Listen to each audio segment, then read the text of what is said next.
बिस्मिल्लाहिर्रहमानिर्रहीम। अस्सलामु अलैकुम वरहमतुल्लाहि वबरकातुह। आज की इस शॉर्ट सी वीडियो में हम सीखेंगे कि मुरक्कब कब बनता है और मुरक्कब हरूफ को किस तरह पढ़ते हैं। दो या दो से ज़ायद हरूफ मिलकर एक मुरक्कब बनाते हैं। दो या दो से ज़ायद यानी 3-4 हरूफ मिलकर एक मुरक्कब बनाते हैं।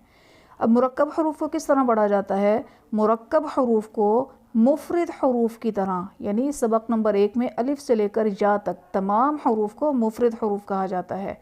मुफरद हरूफ की तरह अलग अलग पढ़ा जाता है। मुरक्कब हरूफ को मुफरद हरूफ की तरह अलग अलग पढ़ा जाता है। तो आइए सीखते हैं किस तरह। अऊज़ु बिल्लाहि मिनश शैतानिर रजीम। बिस्मिल्लाहिर्रहमानिर्रहीम। अलिफ लाम अलिफ लाम अलिफ। अलग अलग का मतलब यह है कि हर हर्फ को अलग अलग वाज़े करना है। लाम अलिफ, शीन अलिफ, सीन अलिफ, इस तरह नहीं पढ़ना है, वो मिला हुआ महसूस होगा।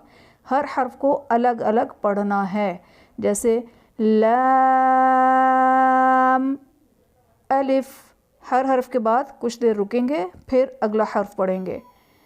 बा अलिफ, नून अलिफ, ता अलिफ, जा अलिफ, सा अलिफ, शीन अलिफ, सीन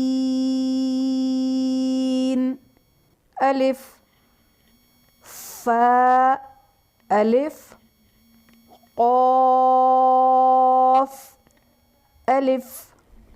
उम्मीद है यहाँ तक मुरक्कब हरूफ के बारे में सबको समझ आ गया होगा। अगर कुछ भी पूछना चाहें तो इनबॉक्स सेक्शन में आप सवाल कर सकते हैं।